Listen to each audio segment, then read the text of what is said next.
Contravía.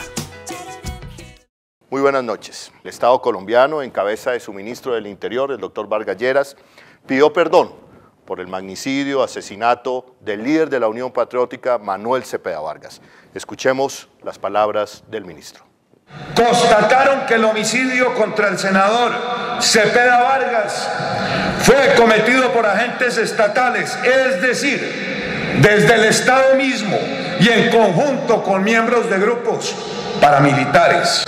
Un hombre que defendió incansablemente sus ideas y los valores democráticos, y que a su vez, me es preciso enfatizar, se destacó notablemente por su férreo carácter de luchar por sus más profundas convicciones políticas. Pido un perdón público por el crimen cometido contra el senador Manuel Cepeda Vargas.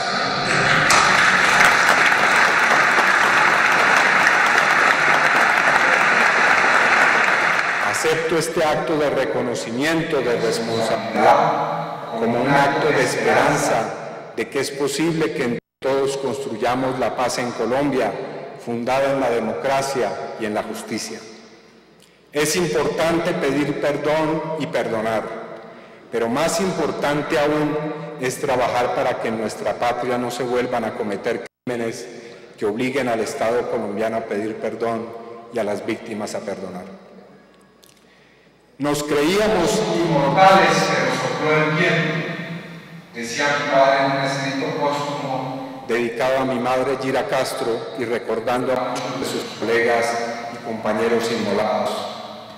Las víctimas del genocidio contra la Unión Patriótica no han muerto, vivirán por siempre en la memoria de nuestra sociedad. Su vida, como la demuestra este acto, no pudo destruir la impunidad. Muchas gracias.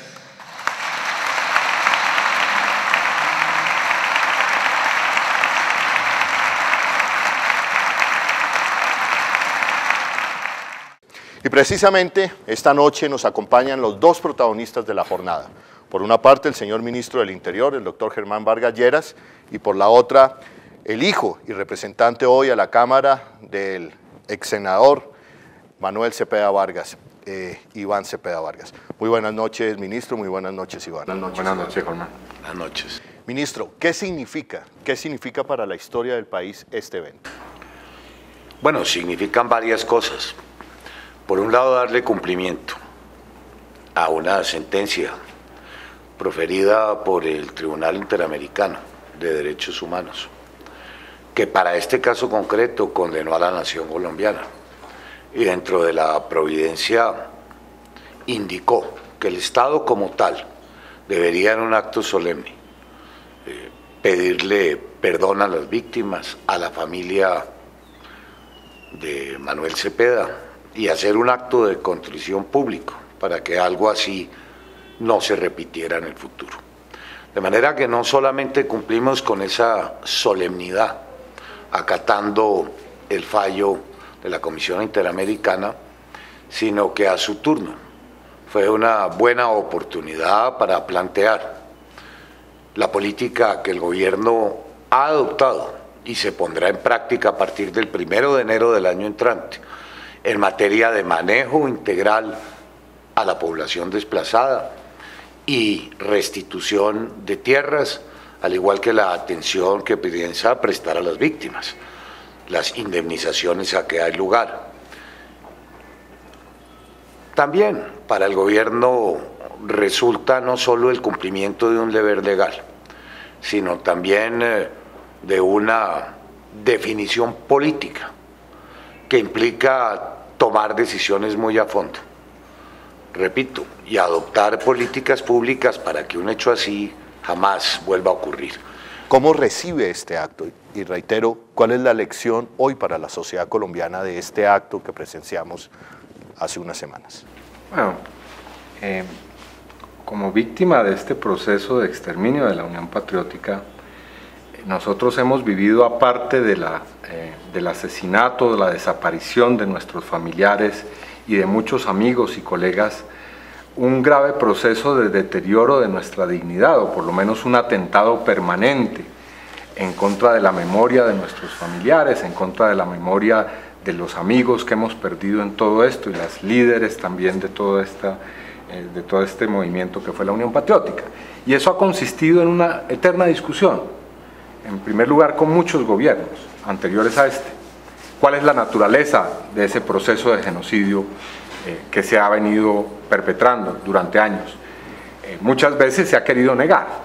Se nos ha dicho, no, eso no tiene las dimensiones que ustedes le atribuyen, no son miles de casos, son algunos cientos de casos. Otras veces se nos ha querido decir que no fueron agentes del Estado, paramilitares, se nos ha dicho que eran los narcotraficantes, incluso se ha dicho que entre los propios miembros de la Unión Patriótica hubo vendetas internas del partido y resultaron muertos en muchos de ellos.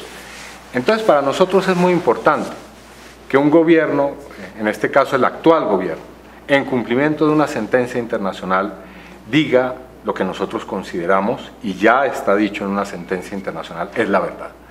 Estos son asesinatos de carácter político, son asesinatos que han tenido un carácter sistemático, no se han presentado simplemente casual y aisladamente, y por eso para nosotros este es un paso en un proceso de esclarecimiento, de reparación, de justicia, que es mucho más extenso que el caso Cepeda, por supuesto, pero ya es colocar una primera piedra que yo creo que ha sido puesta con solidez en este largo proceso. Es la primera sentencia de la Corte Interamericana con relación a un crimen que tiene que ver con un proceso de homicidio político y de exterminio político, y que se haga en un escenario también político como es el Parlamento, y por el ministro encargado de la política por parte del Estado, creo que le confiere a este acto un significado particular.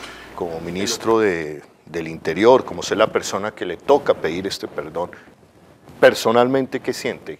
¿Que avanzamos en este país en la reconciliación? No, yo diría que por supuesto que sí, pero esta actitud, que por supuesto es el cumplimiento de una providencia, pero hubiera podido ser un acto escueto y habernos limitado simplemente de una manera breve a mencionar la sentencia y ampararnos en la sentencia dándole cumplimiento a la misma. No, esto tuvo un propósito de más fondo, y es el reflejar la política del actual gobierno, que se expresa en diferentes formas. La que más me interesa resaltar es la aprobación de la Ley de Víctimas y Restitución de Tierras, y el proceso en el que viene comprometido el gobierno para el 1 de enero responderle a millones de colombianos a través de la implementación eficaz de ese instrumento. Pero ¿por qué esto no pasaba en el gobierno anterior? ¿Por qué tuvo que haber un fallo de una instancia internacional para que el Estado colombiano admitiera lo que desde hace muchos años sabemos los colombianos, que el tema de la Unión Patriótica fue un magnicidio? No, yo no me voy a referir a eso. Nosotros recibimos el cumplimiento de una providencia y cumplimos. Y no crea que me costó ningún sacrificio haberlo hecho, y haberlo hecho dentro del marco que había fijado la providencia. Sí, yo quiero decir esto, yo eso lo reconocí y lo reconozco, y lo ha reconocido la propia Comisión Interamericana. Este aspecto de la sentencia fue cumplido, y cumplido de una manera correcta. Ahora bien, ministro, el hecho de que yo haya admitido eso y que salude gestos como el que tuvo lugar el pasado 9 de agosto con el gobierno, pues obviamente también no me impide ver otros asuntos que nosotros vemos con mucha preocupación. Y usted acaba de mencionar cómo se va a implementar la ley de víctimas. Yo creo que es para nosotros muy preocupante la situación de algunos departamentos donde las víctimas están en un alto nivel de riesgo y donde va a ser realmente muy difícil el proceso de restitución de tierras. Lo digo con conocimiento de causa, precisamente vamos a tener un debate de control político con relación al tema. Así que yo llamaría al gobierno, en el espíritu precisamente de esa ley y de los propósitos que la animan, a tener en consideración que hay zonas del país que siguen bajo el control de estructuras que yo calificaría de mafiosas y paramilitares, y en esas regiones las víctimas atraviesan hoy una situación muy grave en materia de sus derechos. Claro, dentro de todos los retos que tiene la aplicación de esa ley, quizás el más delicado va a ser garantizar la seguridad de aquellas personas que soliciten sus tierras a quienes les va a ser restituida y cumplir con eso, pero cumplir también con ofrecerles una adecuada seguridad. La víctima siempre dice, el primer paso para la victimización es la estigmatización. Estigmatización en este país hemos visto en los últimos años por ser defensores de derechos humanos, por ser periodistas críticos, por ser líderes sociales. Tenemos, y usted lo conoce muy bien, ministro, usted fue víctima del caso del DAS. Y eso tiene que ver con las garantías de no repetición, de magnicidios, de persecución. Pero no hablemos de estigmatización. También en mi condición de ministro del Interior, desde la hora cero, lo he dicho públicamente una y otra vez, que el proceso de estigmatización a las organizaciones de defensores de derechos humanos no ha tenido cabida en este gobierno. Y a través de comunicados públicos emitidos en reiteradas ocasiones, hemos puesto de manifiesto cómo el trabajo que cumplen estas organizaciones nos merece el mayor respeto. Restablecimos desde entonces la Mesa Nacional de Garantías, nos hemos ocupado de una interlocución con ellos que yo creo que ha sido fecunda. Pero me permite algo, ministro, ahí, me permite algo. Pero no estoy de acuerdo con usted. Que continúan la estigmatización. No, yo no estoy diciendo, ministro, puede ser que este gobierno no estoy diciendo que yo también diría que el gobierno actual no tiene esa política. Yo donde veo el punto, ministro, con relación a la aplicación de la ley de víctimas, y le voy a poner un ejemplo claro y concreto, es que hay zonas del país donde hay que depurar el Estado, francamente. Le digo un caso con el cual venimos trabajando, incluso con el Ministerio, el caso del departamento de Sucre, en donde desde el notario hasta el gobernador han contribuido a que los procesos contra las víctimas se den en total impunidad. Y de eso no se libra ninguna de las instituciones del Estado. Entonces, muy bien que se hagan programas de protección, que se busque que haya líderes y personas que están con mecanismos especiales para su seguridad, pero si ahí no se produce una verdadera transformación política, yo sé que su ministerio viene haciendo esfuerzos en ese sentido, va a ser muy difícil que ni siquiera una hectárea de tierra o un proceso de reparación colectiva se dé allí. Entonces, no sea tan pesimista, pero déjeme, si hay una política de intervención global, mencionar un asunto que sí reviste mucho interés. Esta semana tuvo lugar en el Congreso de la República un interesante debate de qué está haciendo el gobierno para prevenir que algo así se repita. ¿Te refieres a? Me refiero a los aspectos de prevenir que en el debate electoral de octubre buena parte de las alcaldías en los municipios de muy alto riesgo queden capturadas por organizaciones ilegales. Yo quiero comentarle que a la fecha hemos absuelto 131.000 consultas sobre candidatos que los partidos querían avalar para las elecciones de octubre. A diferencia de lo que ocurría tradicionalmente en donde solo se activaba el Plan Democracia, en esta ocasión hemos adelantado una tarea preventiva en muchísimos frentes. Hemos venido trabajando sobre el financiamiento ilegal de campañas. ¿Hay nombres ya, ministro? Sí, por supuesto que hay nombres. Hemos estado evaluando la participación o no de grupos y actores ilegales en el debate electoral. Elaboramos un mapa de riesgo muy claro que nos ha permitido focalizar esa acción preventiva en esos municipios. Estamos concluyendo un trabajo en terreno, y de las conclusiones de esa evaluación le dimos traslado a los organismos de inteligencia, que ya entregaron su informe y que pusimos a disposición de todos los partidos políticos. Ya no sobre los candidatos que registraban antecedentes, que por cierto, fueron 2.100. 2.100 candidatos. 2.100 candidatos que registraban algún tipo de antecedente, bien por tener procesos en curso, condenas en firme, órdenes de captura, registros de antecedentes disciplinarios o de control fiscal. Déjeme decirle que este trabajo ha tenido a la fecha excelentes resultados. 2.100 personas sobre cuyos... Eso es muy importante, ministro. Pero déjeme concluir, porque usted está anticipando Y ahora, si quiere, hablamos de la picota. Sí, me parece. Porque no todo es malo. Este esfuerzo no tenía precedentes. Y le redondeo la idea. 2.100 personas. 1.100 no fueron avaladas.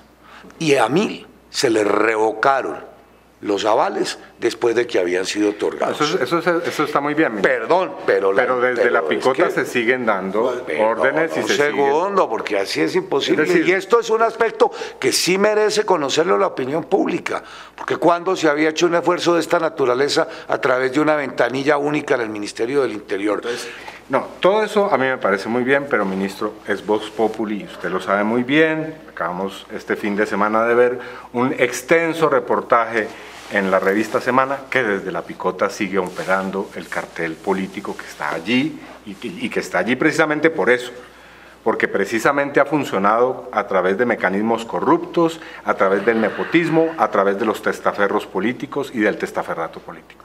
Así que allí es necesaria una acción muy clara, es necesario romper radicalmente los nexos de esos viejos líderes políticos que están hoy encarcelados por las razones que fueron determinadas por la Corte Suprema con la gente que está en las regiones. Y esa es una medida urgente. Y lo venimos haciendo también. Ojalá eso sea de un no, y lo venimos haciendo porque, ministro, voy a retomar algo que usted dijo, ministro. Aquí nadie está diciendo que todo es malo, ministro. Se reconoce un cambio de lenguaje de este gobierno, la voluntad suya para reunirse y devolverle el respeto que se merecen las organizaciones de derechos humanos. Soy el primero en reconocerlo y públicamente también lo he hecho. Pero creemos, ministro, que este gobierno tiene una oportunidad importante. Tiene una oportunidad de oro el presidente Juan Manuel Santos para devolverle el buen nombre a todas esas personas que años atrás les dijeron terroristas públicamente, cuando su único trabajo era aportarle la democracia desde el debate y desde la diferencia. Hay quienes opinan que se utilizó la majestad presidencial para estigmatizarlos y deslegitimarlos. Y dicen, desde esa misma majestad presidencial y en este doblar la página, sería interesante que el presidente Juan Manuel Santos les devolviera el buen nombre y le dijera a la sociedad colombiana que el defensor de derechos humanos, el periodista crítico, el líder social, no es el enemigo de la democracia, sino es el amigo. Lo hemos hecho desde el 7 de agosto.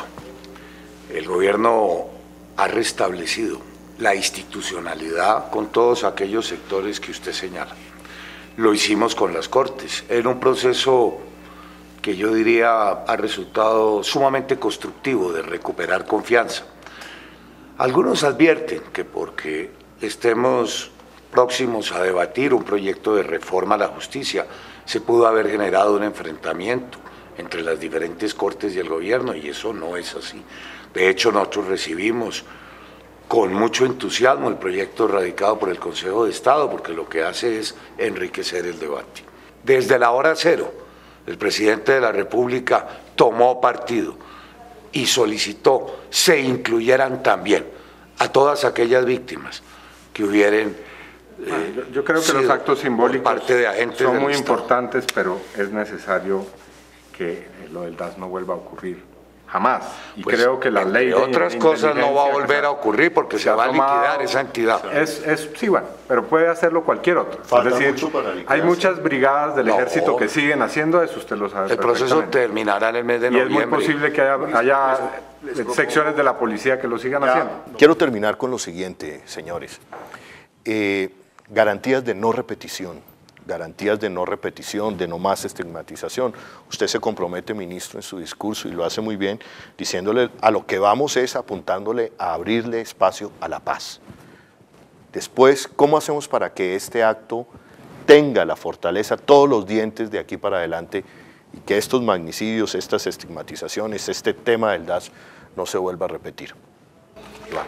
Yo creo que es muy importante que haya justicia, es decir, sin que en el Estado funcione la rama judicial de una manera eficiente, sin que haya condenas, sin que los criminales, sus aliados, sus testaferros, sientan que pueden ser alcanzados por los jueces y por los fiscales, sin que cualquier ciudadano, independientemente de su investidura y del lugar que ocupe en el poder político, pueda tener la certeza de que si delinque va a ser llevado ante un tribunal, muy difícilmente habrá una repetición. Así que yo invitaría al gobierno a que la reforma que se está desarrollando en este momento a la rama judicial sea para fortalecerla y para fortalecer su independencia y su autonomía. Señor ministro. Quiero comentarles, la semana pasada se adicionó en 165.000 millones de pesos el número de fiscales y de auxiliares de la Fiscalía que irán destinados a fortalecer las unidades de justicia y paz, las unidades de derechos humanos, para que todos estos procesos represados que surgieron a propósito de la Ley de Verdad, Justicia y Paz puedan ser evacuados en un razonable tiempo. Adicional a eso, estamos transfiriendo todo el personal de policía de que cumple labores de policía judicial a quienes por sus condiciones personales en la desaparición del DAS pueda incorporarse al CTI, que es algo que la fiscal ha visto también como un apoyo muy positivo. Y en el aforo de presupuesto para el año 2012, porque la conversación parece haberse circunscrito a los recursos, se incrementará el presupuesto de investigación de la Fiscalía y de la rama en cifras que no tienen precedentes, de manera que el fortalecimiento a la justicia total, a la Fiscalía, a Medicina Legal y a toda la jurisdicción ordinaria, para los asuntos penales, pero también para los comerciales, los procesales, los laborales. Que el cierto revanchismo que hay en el Congreso y en bancadas de la Unidad Nacional no vaya a jugar en contra de la intención de fortalecer la justicia. Propuestas como inmunidad para los parlamentarios, como la de acabar con la posibilidad de que la Corte Suprema tenga ciertos fueros y ciertas capacidades de investigación, pueden ir en contra de esa autonomía. No, usted siempre tan pessimista, Iván. No, yo simplemente me limito, ministro. Usted simplemente se limita eventualmente a reconocer algunos gestos, pero siempre planteando una agenda de aspectos muy negativos. No, usted sabe bien que el gobierno está trabajando en todos los frentes. No tengo ningún problema en decirle cuando creo que en una actividad preventiva para el debate electoral, en fortalecer a la justicia en los aspectos que se requiere para que estas investigaciones avancen, en su actitud de diálogo, de volver institucional las relaciones con todos los actores que usted señala que fueron estigmatizados en el pasado. Esas estructuras que existen todavía, pues esas estructuras es con las que tenemos estructuras para luchar. Y precisamente para luchar contra ellas hay que disolver cualquier asomo de nexo. Es que es el esfuerzo en el que el gobierno viene empeñado, un esfuerzo que tiene que traducirse en temas policivos, en temas de justicia, en temas del control a las drogas, porque ese sigue siendo el elemento fundamental con las cuales se financian, en tratar de reducir y eliminar el microtráfico, la extorsión y todas las modalidades delictuales. Y en fortalecer la justicia y en seguir desarrollando los procesos. Aspectos que están afectando tanto la criminalidad, pero el gobierno tiene una estrategia integral definida en el Consejo de Seguridad, orientada por el propio presidente, que nos compromete. No hay tiempo para hacer una discusión detallada, pero bueno.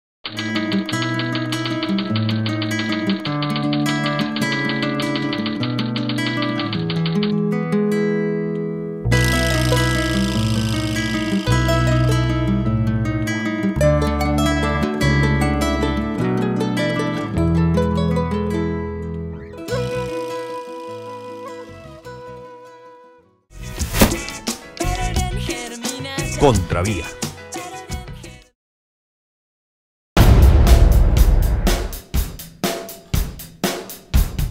Holman Morris es el ganador del premio Nuevo Periodismo CEMEX FNPI. Mejor programa periodístico.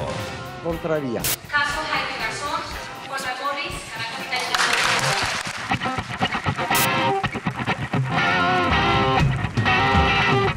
Eudaldo Díaz, El Precio de la Verdad, Morris Producciones, Canal 1 RTBC, Bogotá.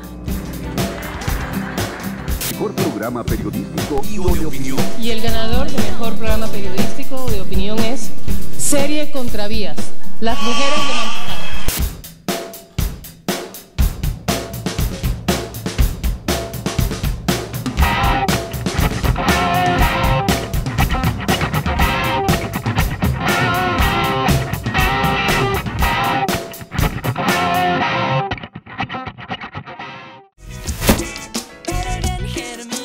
Contravía.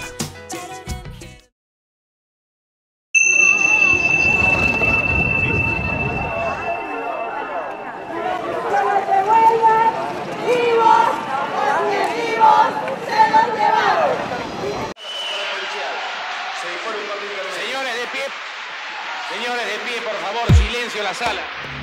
Condenando al teniente general Jorge Rafael Videla a la pena de reclusión perpetua, condenando al almirante Emilio Eduardo Macera a la pena de prisión perpetua, condenando al brigadier general... Quiero utilizar una frase que no me pertenece, porque pertenece ya a todo el pueblo argentino. Señores jueces, nunca más.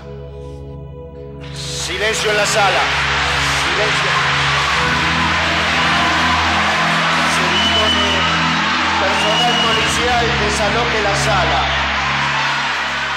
Desaloje la sala, personal policial.